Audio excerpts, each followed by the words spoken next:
A billionaire's cruel joke became the biggest mistake of his life. When 8-year-old Zoe solved the impossible, she didn't just win 100 million, she exposed a truth that would shake an empire. But no one imagined what would come next. Before we dive into the story, drop a comment below and tell us where you're watching from. Enjoy the story.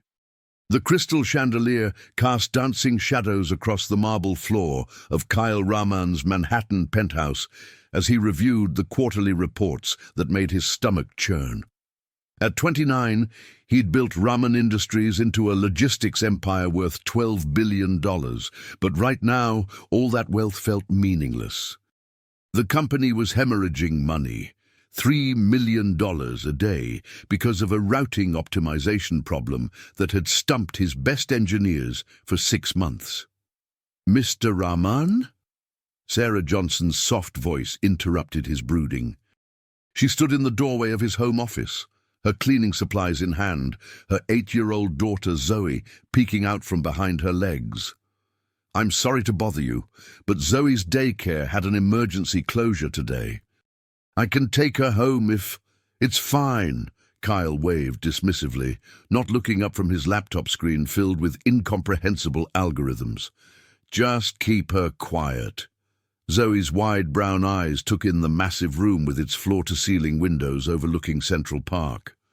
While her mother dusted the bookshelf, the little girl wandered toward Kyle's desk, drawn by the colorful charts and numbers scattered across multiple monitors. "Mommy, what are all those squiggly lines?" Zoe whispered, pointing at the complex mathematical equations displayed on the screens. Kyle glanced up, irritation flashing across his face. The child was small for her 8 years, wearing a faded pink dress that had clearly seen better days. Her hair was pulled back in neat braids, and despite her worn clothes, she had an unmistakable brightness in her eyes that made him pause. "Those are problems that grown-ups with fancy degrees can't solve," Kyle said sarcastically. "Very expensive problems," Sarah hurried over, embarrassment coloring her cheeks. "Zoe, honey, don't touch anything. Come help me with the kitchen." But Zoe remained frozen, staring at the main monitor where a 3-dimensional routing map rotated slowly, showing thousands of delivery routes across the United States. "It looks like a big puzzle," she said innocently. Kyle let out a bitter laugh. "A puzzle? Little girl, this puzzle is costing my company $3 million every single day. My team of MIT and Stanford graduates can't figure it out, and you think it's just a puzzle?" Something in his mocking tone seemed to spark something in Zoe's eyes. She tilted her head, studying the screen more intently. "But puzzles have patterns," she said quietly, "and patterns have rules." "Oh, really?" Kyle's voice dripped with condescension. He was frustrated, exhausted, and in no mood for a child's naive observations. "Tell you what, kiddo. If you can solve this impossible problem that's destroying my business, I'll give you $100 million. How does that sound?" Sarah's eyes widened in horror. "Mr. Rahman, I'm so sorry. Zoe, we need to go right now." No. Kyle held up a hand, a cruel smile playing at his lips. "I'm serious about the bet.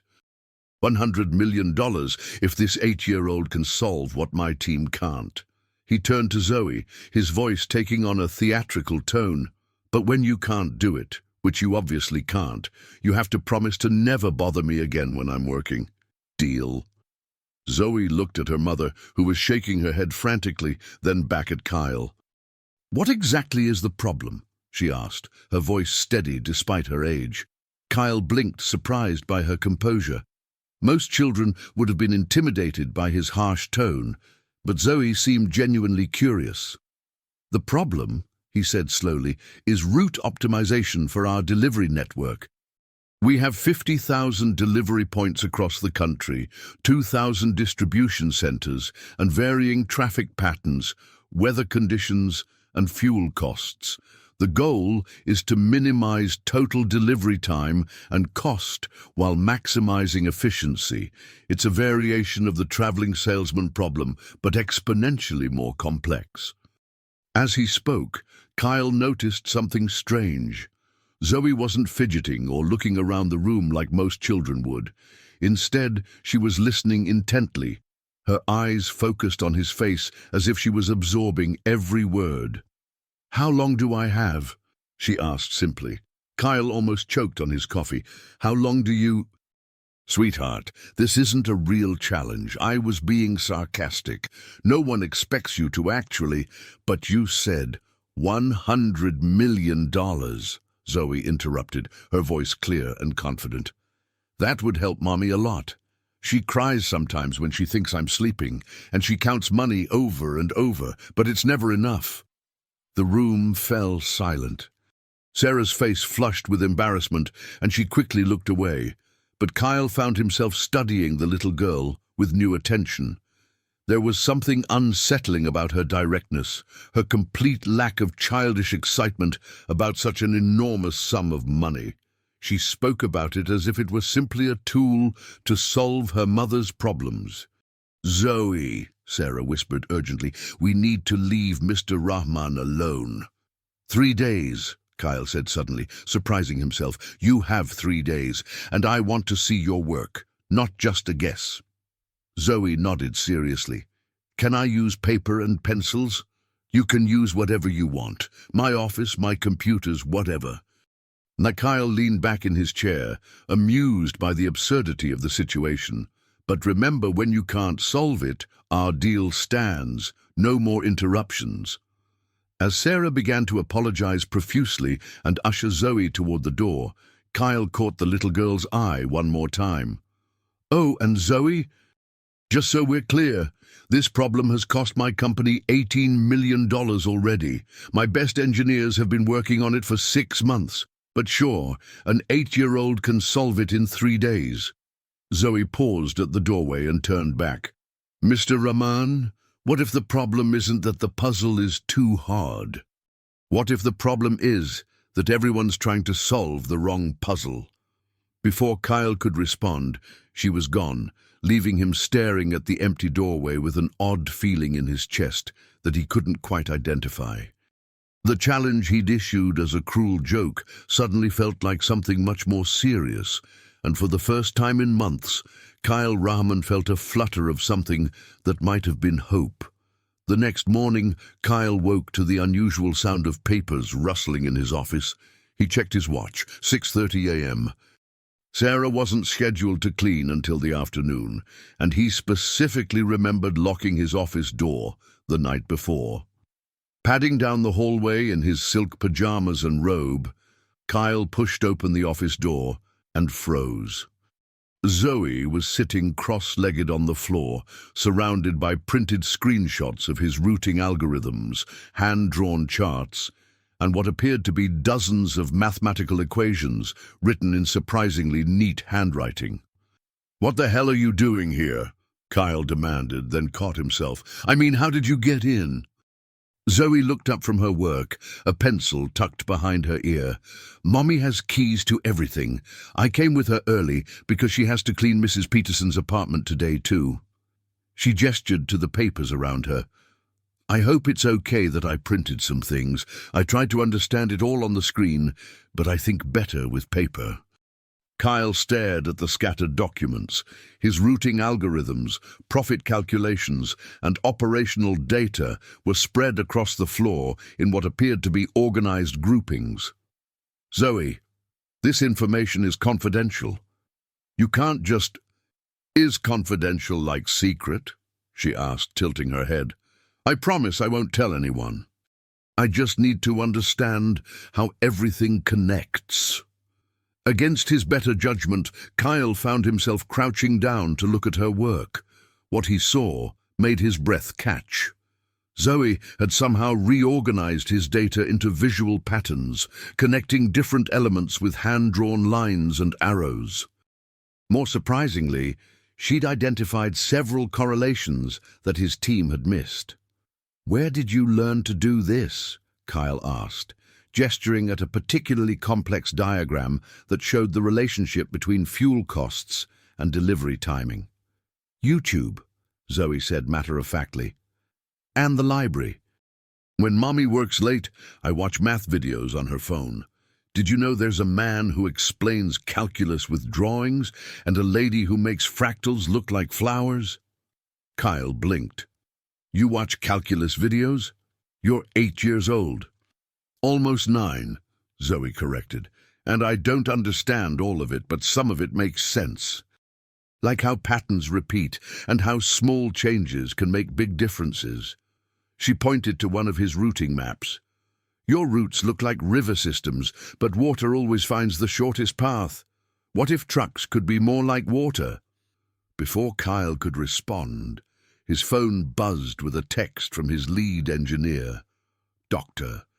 Marcus Chen. Still no progress on the routing optimization. The Johnson-Meyer algorithm isn't scaling properly. Requesting emergency budget increase for additional computational resources. Kyle showed Zoe the message. See? The smartest people I know are struggling with this. Zoe read the message slowly, her lips moving slightly with each word. What's the Johnson-Meyer algorithm? It's a mathematical approach to solving complex routing problems, Kyle explained, then shook his head. But you wouldn't understand. Can you show me? Kyle hesitated. This was absurd.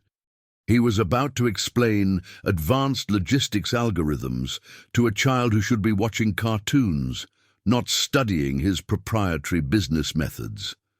But something about Zoe's intense focus made him pull up the relevant files on his computer. For the next hour, Kyle found himself walking Zoe through the basics of route optimization, surprised by how many questions she asked and how quickly she seemed to grasp fundamental concepts.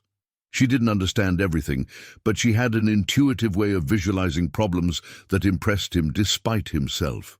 Mr. Rahman, Zoe said eventually, looking up from a page of notes she'd been taking. I think I see part of the problem. Oh? Enlighten me. Zoe pointed to his main routing display. Your algorithm treats every delivery like it's equally important, right? But that's not true. Some packages are more urgent, some destinations have more packages, and some routes are easier than others. Kyle nodded slowly. That's true, but we do factor in priority levels and volume. But not together, Zoe interrupted, then quickly covered her mouth. Sorry, Mommy says interrupting is rude. It's okay. What do you mean, not together? Zoe moved to his whiteboard, standing on her tiptoes to reach the middle. Can I draw something? Kyle handed her a marker, curious despite himself. Zoe began sketching what looked like a tree, but instead of leaves, each branch ended in small squares. Pretend this is your delivery system, she said, drawing quickly. But instead of thinking about every delivery separately, what if you group them like a family tree? The most important deliveries are the trunk. They support everything else. The less important ones are branches and leaves. Kyle studied her drawing. That's actually not a terrible analogy. But here's the thing, Zoe continued, adding more details to her diagram. In a real tree, if you cut off water to a branch, the leaves die. But if you give extra water to the trunk, the whole tree gets stronger. Your algorithm is watering every leaf individually instead of strengthening the trunk. As Zoe spoke, Kyle felt something click in his mind. She was describing a hierarchical approach to routing that his team had considered but dismissed as too complex to implement. But the way she visualized it, with her simple tree metaphor, made the solution seem almost obvious. Zoe, Kyle said carefully, this is actually a sophisticated concept called hierarchical clustering. How did you... I just thought about how things work in real life, Zoe said with a shrug. Like at school, when we line up for lunch. The teacher doesn't organize every single kid one at a time. She groups us by tables, then the tables line up. It's faster and easier. Kyle stared at the little girl, a strange mixture of disbelief and growing excitement churning in his chest. What else have you figured out? Zoe smiled, the first genuine smile he'd seen from her, and pulled out a thick stack of hand-drawn charts. "Well, I think I know why your trucks are getting stuck in traffic so much. And I have an idea about the fuel costs, too. But first, can you explain what machine learning is? I keep seeing that word in your reports, but the YouTube videos about it are really confusing." As Kyle began explaining artificial intelligence concepts to an 8-year-old girl sitting on his office floor, he couldn't shake the feeling that somehow, impossibly, she might actually have a shot at solving his problem. More disturbing was the realization that she was already asking questions his highly paid engineers had never thought to ask. "Mr. Rahman," Zoe said as she carefully organized her papers into neat piles, "can I work here again tomorrow? I have some ideas to test, but I need to use your computer to check the numbers." Kyle nodded slowly, not trusting his voice. "Sure, Zoe. You can work here tomorrow." As the little girl gathered her materials with the same methodical precision she'd shown all morning, Kyle couldn't stop staring at her neat handwriting, her logical diagrams, and her intuitive grasp of concepts that had taken him years to master. Who exactly was this child, and what was she truly capable of? By the third day, Kyle's entire routine had been upended.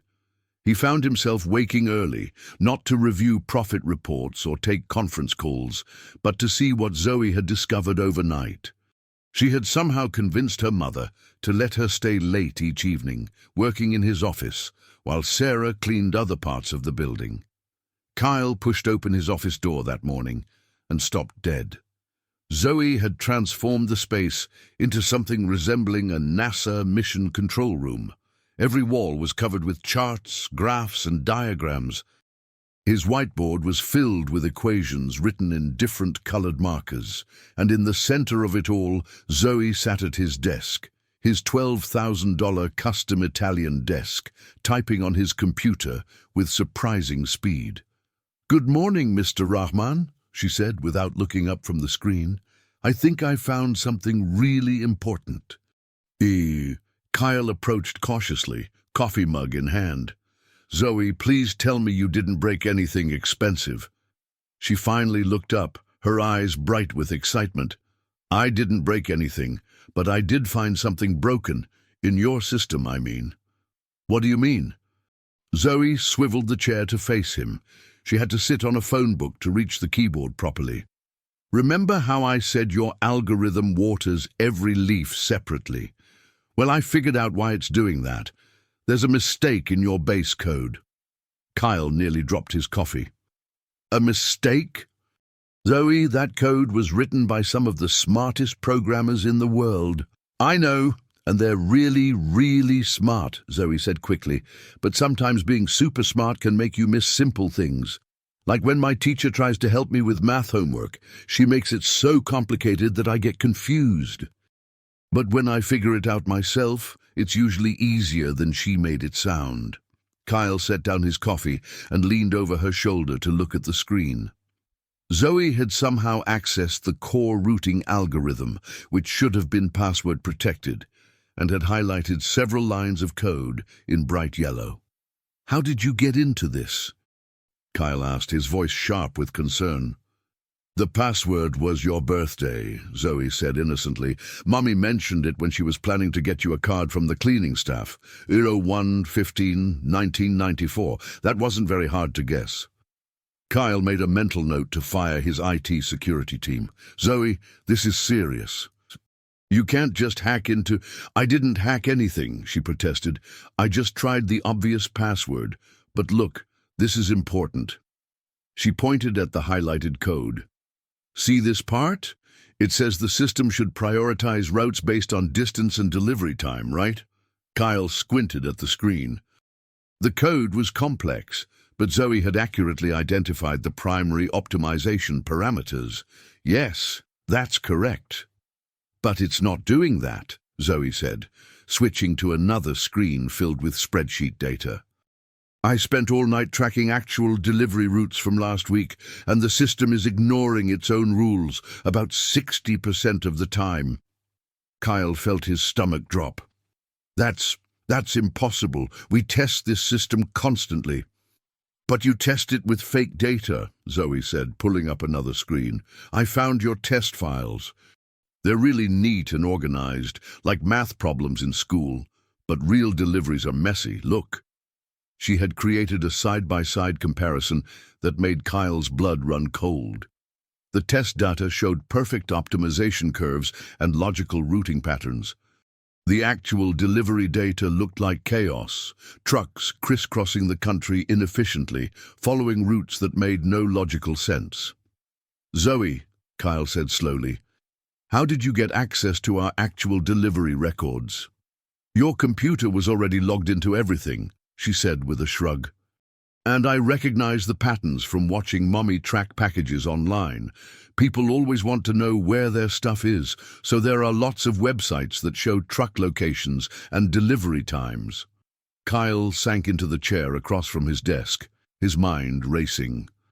If Zoe was right, if there was a fundamental flaw in their core routing system, it would explain not just the money they were losing, but also the customer complaints, the driver overtime costs, and the fuel inefficiencies that had been plaguing the company for months. Show me, he said quietly. For the next hour, Zoe walked him through her analysis with the patience of a teacher explaining a lesson to a slow student. She had tracked hundreds of delivery routes, identified patterns in the system's failures, and even created a simple visual representation of the problem using colored dots on a map. The computer thinks it's being smart, she explained, pointing at a particularly convoluted route that sent a truck from Denver to Los Angeles, then back to Phoenix. But it's actually being really silly. It's like if someone told you to go to the kitchen, then the bathroom, then the kitchen again, then the living room, then back to the bathroom. You'd think they were crazy, right? Kyle stared at the map, feeling a mixture of awe and horror. Zoe, this analysis. This would have taken my team weeks to compile. It only took me 2 days because I had to learn how to use Excel first, Zoe said matter-of-factly. YouTube has really good Excel tutorials. Did you know you can make it do math on thousands of numbers at once? It's like magic. Before Kyle could respond, his phone rang. The caller ID showed Dr. Marcus Chen, his lead engineer. Kyle. Marcus's voice was strained even through the speaker. We need to talk immediately. I've been running diagnostics all night, and I think we might have a serious problem with the core routing system. Kyle met Zoe's eyes across the desk. She gave him a small, knowing smile. Marcus, Kyle said slowly, before you tell me what you found, I need to ask you something. In all your testing, have you ever run the system against actual delivery data instead of simulated data? There was a long pause. Why would we do that? Our test scenarios are designed to be much more challenging than real-world conditions. Marcus, I need you to get here immediately and bring your laptop. I think an 8-year-old just solved our $18 million problem. The line went quiet for so long that Kyle thought the call had dropped. Kyle, Marcus said finally, his voice barely above a whisper, please tell me you're joking. Kyle looked at Zoe, who was quietly organizing her papers with the same methodical precision she'd shown from the beginning. I wish I was. As Kyle hung up the phone, he realized that in 3 days, this remarkable little girl had not only identified the flaw that had stumped his best engineers, but she'd done it using nothing more than curiosity, persistence, and a completely fresh perspective. The only question now was, what else was Zoe Johnson capable of? And more importantly, was he prepared for whatever came next? Dr. Marcus Chen arrived at Kyle's penthouse looking like he hadn't slept in days. His usually immaculate appearance was disheveled, his tie askew, and his expensive briefcase clutched so tightly his knuckles were white. Kyle met him at the elevator, unsure how to begin explaining the situation. Marcus, Before we go in, I need you to prepare yourself for something unusual. Kyle, I've been running diagnostics for 18 hours straight, Marcus replied, his voice strained. I've found inconsistencies that shouldn't exist, routing failures that make no logical sense, and efficiency gaps that are costing us millions. If you're telling me someone already identified the problem, I need to know how. Kyle pushed open the office door, revealing Zoe sitting at the desk, surrounded by her charts and graphs. She looked up from the computer screen where she was running what appeared to be a complex data analysis. Marcus stopped dead. Kyle, there's a child in your office. Dr. Chen, Kyle said formally, I'd like you to meet Zoe Johnson. Zoe, this is Dr. Chen, the lead engineer I told you about. Zoe hopped down from the chair and extended her small hand with surprising confidence. Nice to meet you, Dr. Chen. Mr. Rahman says you went to MIT. That must have been really hard. Marcus stared at the offered hand, then at Kyle, then back at Zoe. Kyle, what exactly is going on here? Sit down, Kyle said, gesturing to the conference table. Zoe, can you show Dr. Chen what you found? For the next hour, Zoe presented her analysis with the same methodical precision she'd shown Kyle. She explained her discovery of the routing inefficiencies, demonstrated the disconnect between test data and real-world performance, and walked Marcus through her proposed solution step by step. Marcus's expressions shifted from skepticism to confusion to amazement to something approaching shock. When Zoe finished her presentation, the room fell silent except for the soft hum of computer fans. This is impossible, Marcus said finally, his voice barely above a whisper. Zoe, how old are you? 8, Zoe replied simply. But I turn 9 next month. Marcus looked at Kyle with wild eyes. Kyle, do you understand what she's done? This isn't just identifying the problem. She's essentially redesigned our entire algorithmic approach. The hierarchical clustering model she's proposing, the real-time adaptive routing, the predictive load balancing. This is PhD-level systems engineering. I know it sounds complicated, Zoe said apologetically, but it's really just like organizing your room. You don't clean everything at once, you do it in groups. Clothes together, books together, toys together. The computer just needs to learn how to group deliveries the same way. Marcus ran his hands through his hair. Zoe, where did you learn about systems optimization? Mostly YouTube and library books, she said with a shrug. And I watch people. Like, when we go to the grocery store, I notice which cashiers are fastest and why. Or when Mommy takes the subway, I figure out which routes avoid crowds. Everything has patterns if you look for them. Kyle watched Marcus struggle to process this information. His lead engineer, a man with 2 degrees from MIT and 15 years of experience, was being outthought by a 3rd grader who lived in a servant's quarters. Marcus, Kyle said carefully, is her solution actually workable? Marcus was quiet for a long moment, studying Zoe's charts and equations. Not only is it workable, he said finally, it's brilliant. She's identified flaws in our fundamental approach that we never caught because we were too focused on perfecting the wrong system. Her proposed fixes address every major inefficiency we've been struggling with. So the company could save, conservatively, $50 to $60 million annually, Marcus interrupted. But Kyle, the real question is, how do we implement this? Zoe's solution requires rebuilding our routing system from the ground up. Zoe raised her hand tentatively. Actually, I already started working on that. Both men turned to stare at her. What do you mean? Kyle asked. Well, I know I can't write the real computer code because I don't know all the fancy programming words yet. But I made a simple version to test my ideas. Zoe turned to Kyle's computer and opened a program Kyle didn't recognize. I use something called Python. There's a really nice man on YouTube who teaches it, and the library has books with examples. The screen displayed a basic but functional routing simulation. Zoe had somehow created a working model of her proposed system, complete with sample delivery data and visual representations of optimal routes.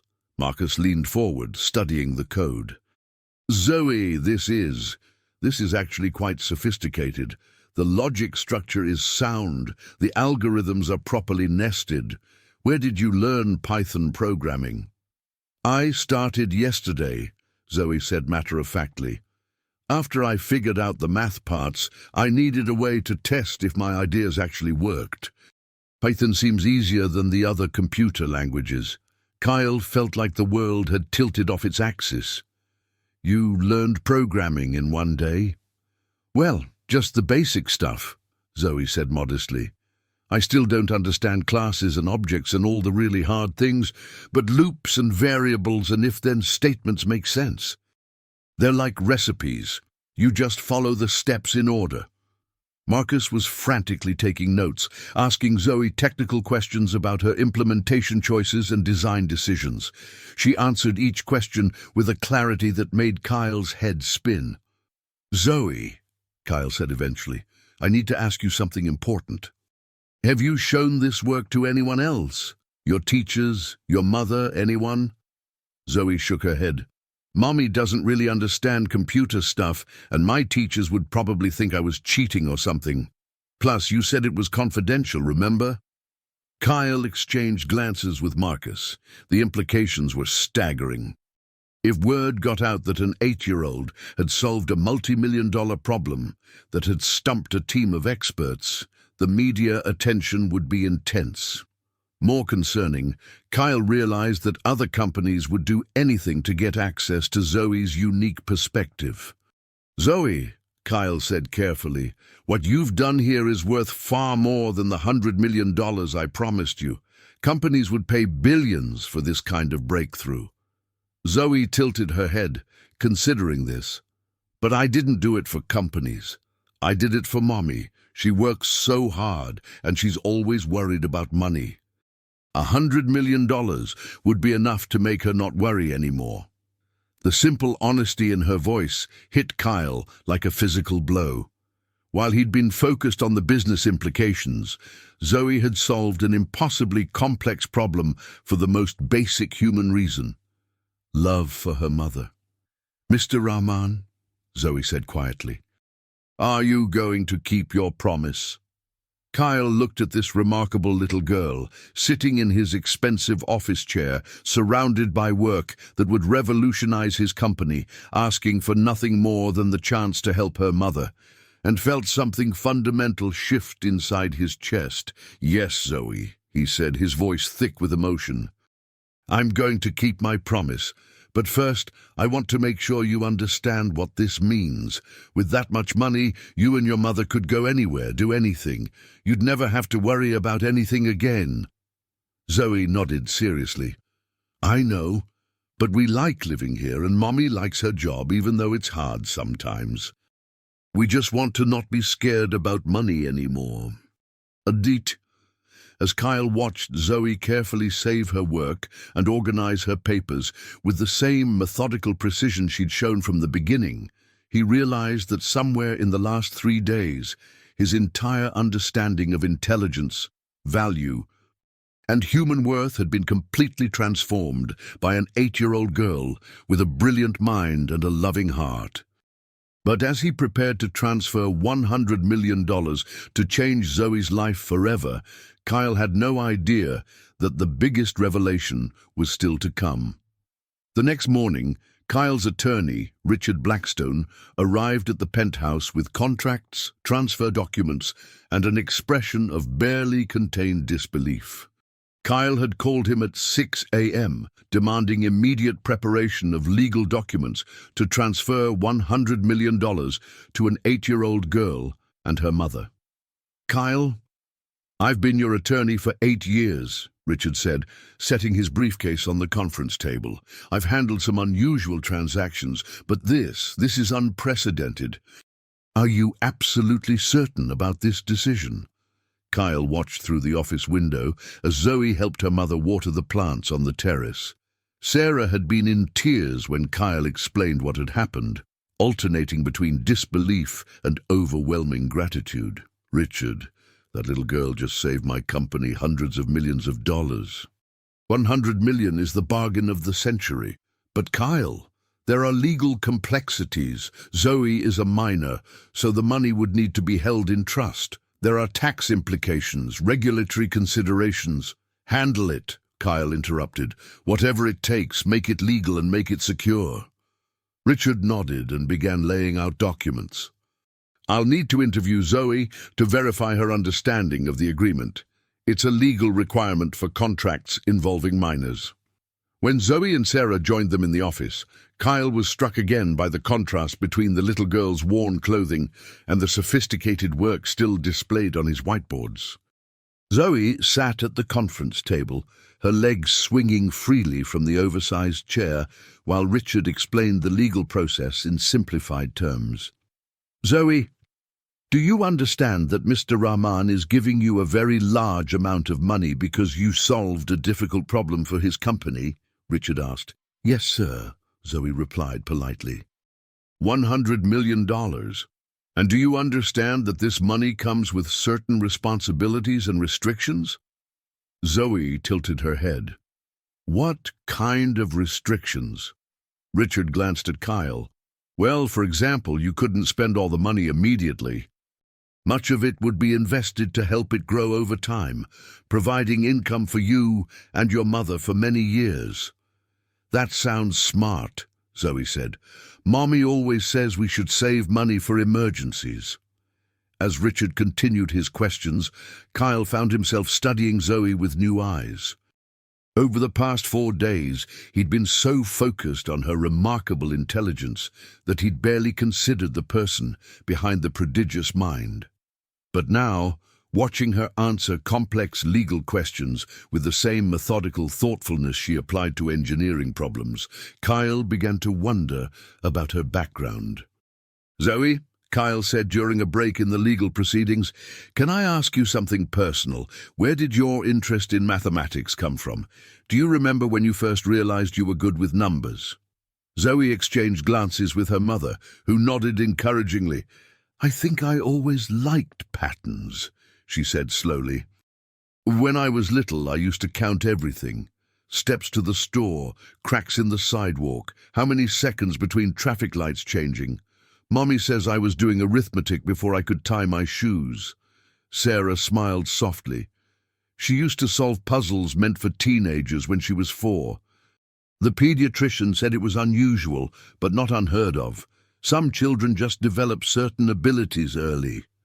But the programming, the systems thinking, Kyle pressed, that's not typically self-taught. Well, Zoe said hesitantly, I had some help. There was a man who used to visit sometimes when I was younger. He taught me about computers and showed me how to think about big problems by breaking them into smaller pieces. Kyle felt a strange chill. What man? A teacher? Sarah's expression tightened almost imperceptibly. An old friend of the family. He moved away a few years ago. Something in Sarah's tone made Kyle's instincts prickle.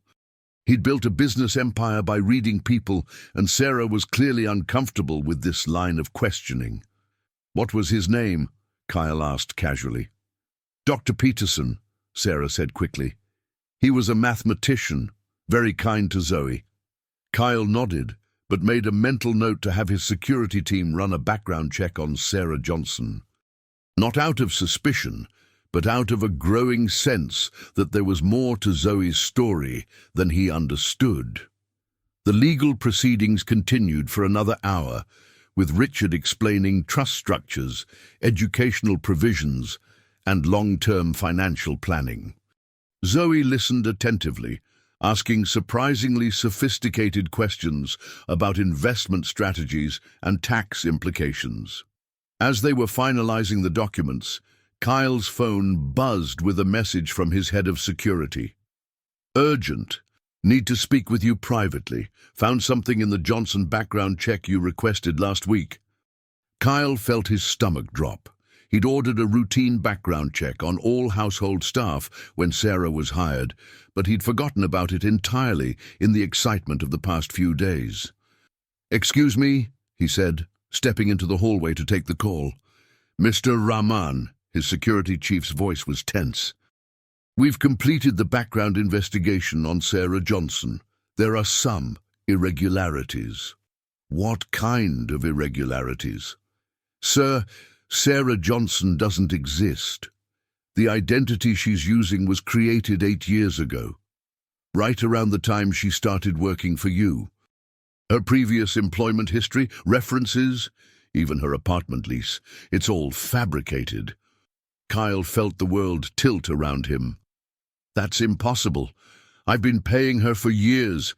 She has a social security number, tax records. The documents are real, but they were created retroactively." "Sir, whoever Sarah Johnson really is, she's gone to extraordinary lengths to hide her true identity. And there's something else. We found financial records showing periodic transfers of large sums into accounts associated with her false identity. Someone has been supporting her financially beyond her salary." Kyle's mind raced.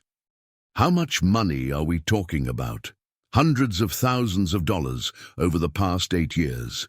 The transfers come from a shell company registered in Switzerland. We're still tracking the source, but this level of financial backing suggests serious resources." As Kyle hung up the phone, he realized that everything he thought he knew about Zoe and Sarah Johnson might be a carefully constructed lie. But if Sarah was hiding her identity, and someone had been secretly funding their lives for years, what did that mean for Zoe?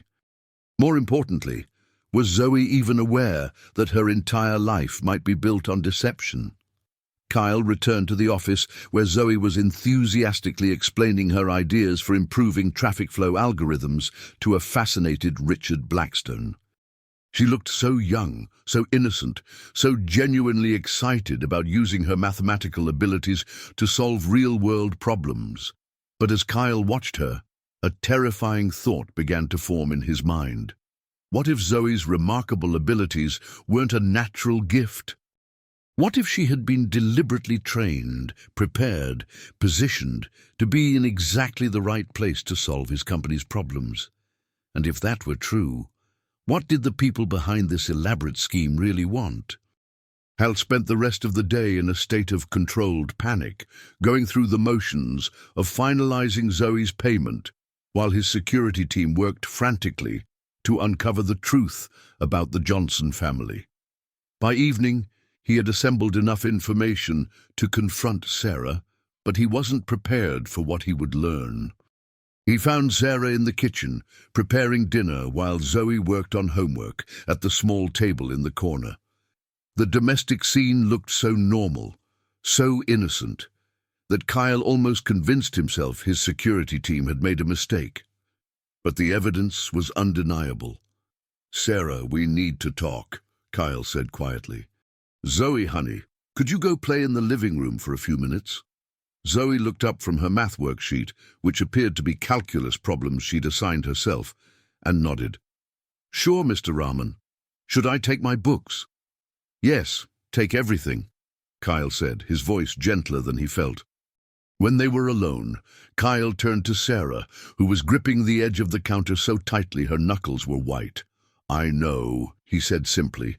Sarah's shoulders sagged in defeat. "Know what?" "I know that Sarah Johnson isn't your real name. I know someone has been sending you money for years. I know your entire identity was created specifically to get you a job in my household." Kyle's voice was calm, but his eyes were steel. "What I don't know is why." Sarah was quiet for a long moment, tears sliding silently down her cheeks. When she finally spoke, her voice was barely above a whisper. "Her name is Dr. Sophia Reyes.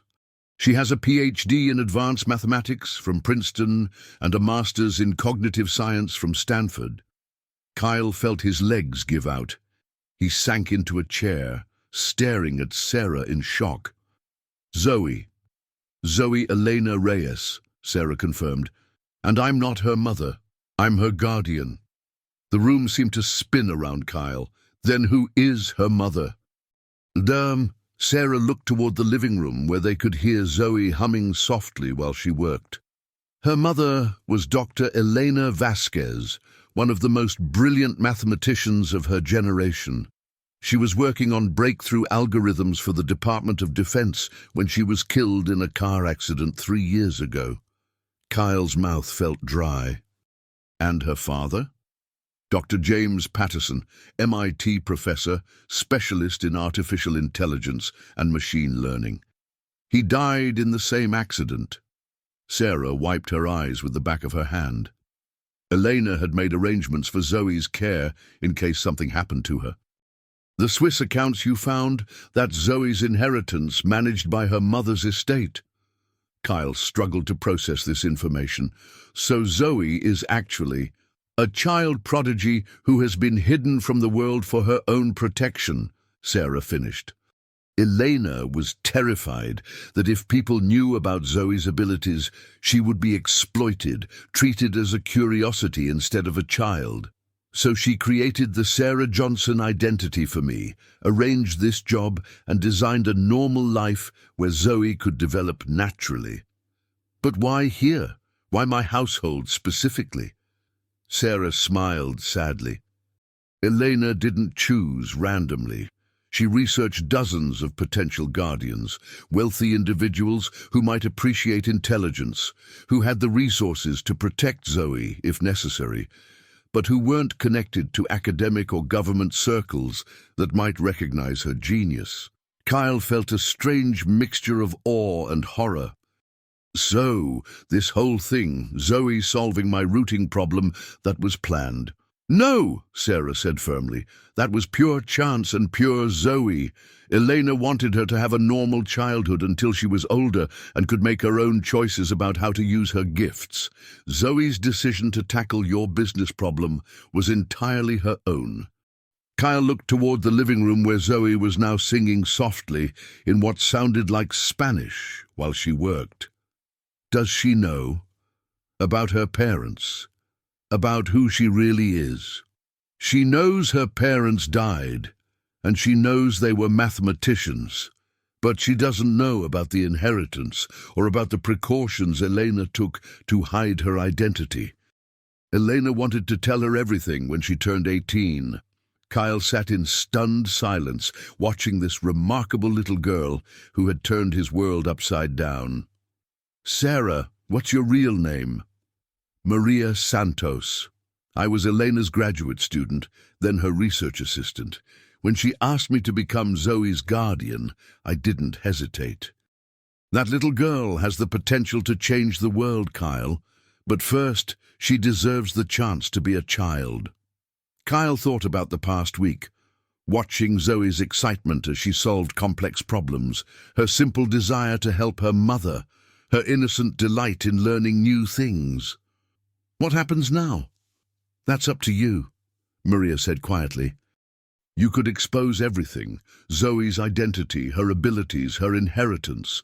She would become famous overnight, probably end up in some government program or elite academic institution. Or you could help us continue protecting her. Let her grow up normally, make her own choices about her future when she's ready. Kyle looked at the $100 million transfer authorization sitting on the counter. The money that was supposed to be a reward had become something much more complex, a test of his character, a choice between exploitation and protection. From the living room came the sound of Zoe's voice. Mr. Rahman, I finished my homework, and I had an idea about optimizing the subway system. Could I show you?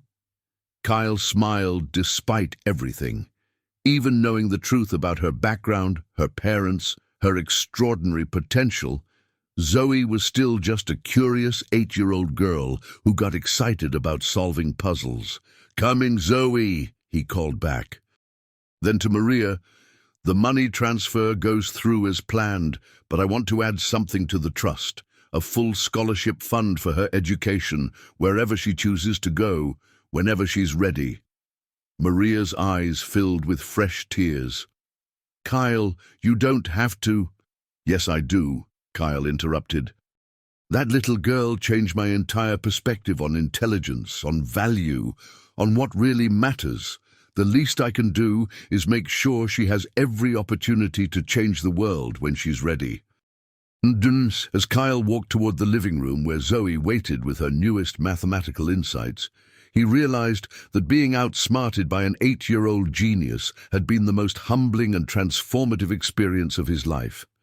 And for the first time in years, he felt like his wealth might actually be worth something. 3 months later, Raman Industries announced record profits thanks to revolutionary improvements in their logistics algorithms. Kyle never revealed the source of the breakthrough, crediting his innovative research team for the advances. Zoe continued living quietly with Maria, attending regular school while privately pursuing advanced mathematics through online courses.